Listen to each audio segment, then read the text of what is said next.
Oke. Nah, si kata pres ini tadi untuk anti hipertensi dan dia itu bisa dipakai selama 7 hari. Nah, sebelum digunakan biasanya di shaving dulu atau dicukur dulu area di upper arm atau torso, jadi di lengan bagian. Kemudian ada zat aktifnya itu estradiol. Estradiol itu dia untuk apa ya?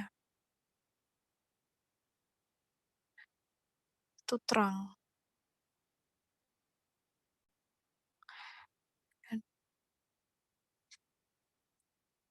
Dia ini ya apa? Hormon.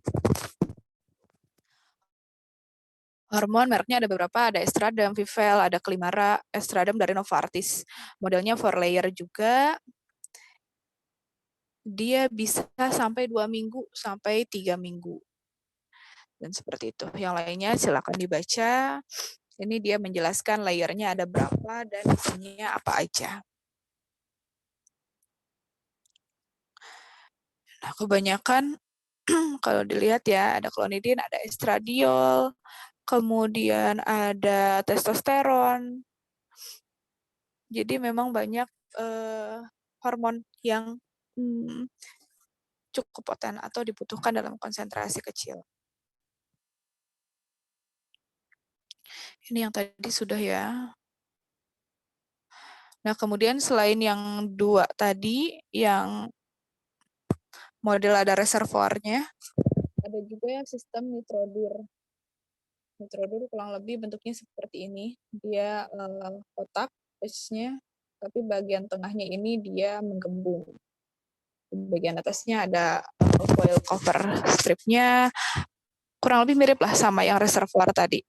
Kemudian ada drug matrixnya, kemudian ada drug matrix di sini maksudnya reservoirnya, kemudian ada release liner atau lapisan yang mengatur pelepasan obatnya, kemudian ada tape-nya atau perekatnya, ada adsorbannya, dan ada occlusive overlay-nya atau yang menahan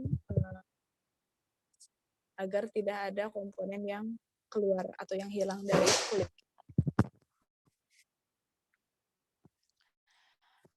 Nah, untuk meningkatkan jumlah obat yang terabsorpsi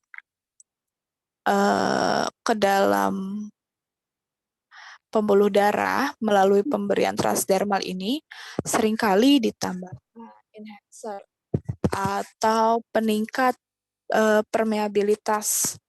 Jadi untuk meningkatkan jumlah obat yang dapat diabsorpsi. Enhancernya ini bisa secara kimia ataupun secara fisik. Secara chemical bisa ditambahkan suatu bahan yang dia itu akan memfluisi intercellular lipid structure. Jadi struktur breakdown mortarnya tadi yang asalnya tersusun rapih, dia menjadi susunannya acak atau berantakan sehingga jalur untuk masuknya obat itu rongganya lebih besar. Biasanya surfaktan yang ditambahkan. Nah, ketika tadi channel atau si jalur interselularnya itu cukup besar, maka laju absorpsinya bisa ditingkatkan. Kemudian ditambahkan senyawa yang bisa berinteraksi dengan protein-protein intraselular. Ketika senyawa ini berinteraksi dengan proteinnya, maka permeabilitasnya pun akan meningkat sehingga laju transselular itu bisa ditingkatkan. Kemudian bisa juga kita tambahkan pembawa atau kosolven yang memiliki partisi yang baik di dalam stratum corneum. Jadi kalau misalnya obat kita tidak memiliki lipofilisitas dan hidrofilisitas yang baik untuk melewati struktur dan mortar, bisa kita tambahkan vehicle atau pembawa atau kosolven yang memiliki sifat seperti itu. Jadi nanti obatnya akan tetap ada di dalam vehicle-nya atau pembawanya untuk melewati struktur break dan mortar. Kemudian secara fisik bisa kita lakukan 3 hal. Yang pertama microneedle. Jadi microneedle itu seperti jarum-jarum tapi ukurannya mikron, kecil. Itu untuk mengantarkan obat-obat yang molekular weight-nya itu cukup tinggi. Jadi dia bisa melewati atau menembus stratum corneumnya. Jadi nantinya langsung ke bagian dermis dan hipodermis. Kalau dermis dan hipodermis kan tantangannya tidak terlalu besar ya.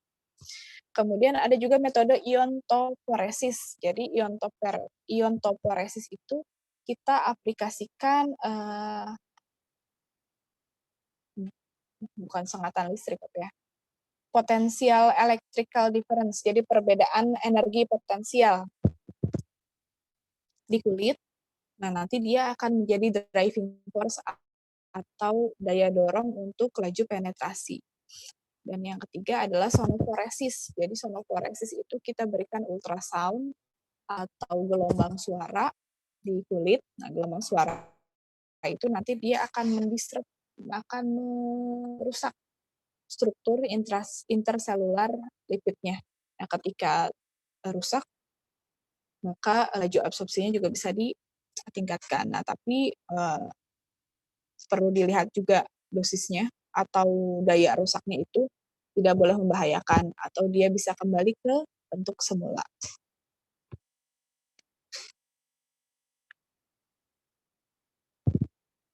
Ini contoh-contoh chemical enhancer yang kimia ada azon, etanol, dimethyl sulfoxide, lecithin, dan lain-lain.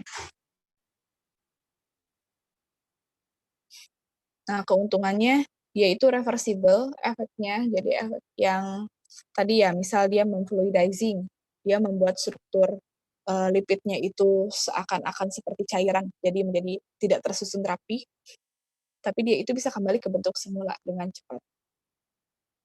Dan dia itu kecil bioavailabilitasnya, jadi ketika kita tambahkan chemical enhancer, dia tidak mempengaruhi proses absorpsi, dia tidak meningkatkan jumlah yang terabsorpsi chemical enhancer-nya.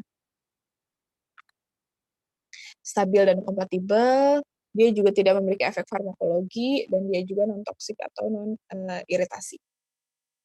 Nah, ini contoh yang physical permeation. Jadi contohnya yang pertama tadi microneedle ya. Jadi ini patch, tapi ada jarum-jarum kecilnya. Ini yang kita namakan dengan microneedle. Nah, jarumnya ini ada 4 tipenya. Ada yang solid, ada yang coated. Kalau yang solid berarti obatnya ini ada di bagian atas. Kemudian nanti karena dia ditusuk oleh jarum microneedle di sini, maka akan terbentuk lubang kan di kulit kita. Lubangnya kecil. Nanti melalui lubang itu baru si obatnya akan terlepas. Kalau yang coated, obatnya ini justru ada di bagian jarum-jarumnya. Jadi begitu dia menembus jarum-jarumnya ini, ketika dia menembus, si needle-nya bisa langsung diangkat, nanti obatnya akan terlepas dengan sendirinya, seperti ini. Kalau yang dissolving microneedle, jadi nanti ditusukkan, kemudian ketika dia diangkat patch-nya, needle-nya ini akan tetap diam di kulit kita. Nanti perlahan-lahan needle-nya ini atau jarumnya dia bisa terlarut dengan sendirinya. Karena needle-nya dia terlarut, bersamaan juga dengan proses pelepasan obat. Kalau yang hollow berarti ada lubangnya. Jadi sistemnya nanti dia akan bentuk lubang, seperti ini ada jalurnya. Nanti lewat jalur ini akan dilepaskan obat. Microneedle ini banyak kok digunakan untuk terapi hormon, untuk suntik vaksin juga ada beberapa yang pakai microneedle. Nah, kemudian ini tadi yang iontoforesis. Jadi iontoforesis itu biasanya seperti ini bentuknya, ada patch, terus patch-nya ada 2. Ada 2 itu, yang satu misalnya muatannya positif, yang satu muatannya negatif. Terus misalnya obatnya di sini, ditaruh di yang muatan positif, misal ya. Nah, karena ada perbedaan muatan ini, nanti akan bergerak kan arah muatan itu dari positif ke negatif. Nah, karena adanya arus dari positif ke negatif, obat yang di sini juga akan terdorong masuk ke bagian tengah. Nah, ketika dia terdorong ke sini sampai ke pembuluh darah. Sampai ke pembuluh darah baru dia akan terabsorpsi. Kalau yang iontoforesis ini dia diberikan ultrasound transducer. Ultrasound transducernya ini nanti dia akan merusak struktur yang ada di stratum corneum menjadi lebih renggang. Ketika lebih renggang, maka proses absorpsinya akan lebih mudah.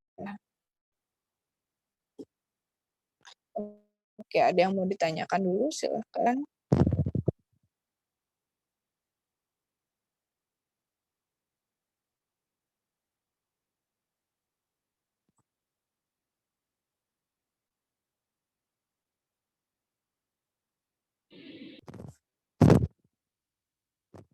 Ada yang kurang paham?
Yang mau ditanyakan?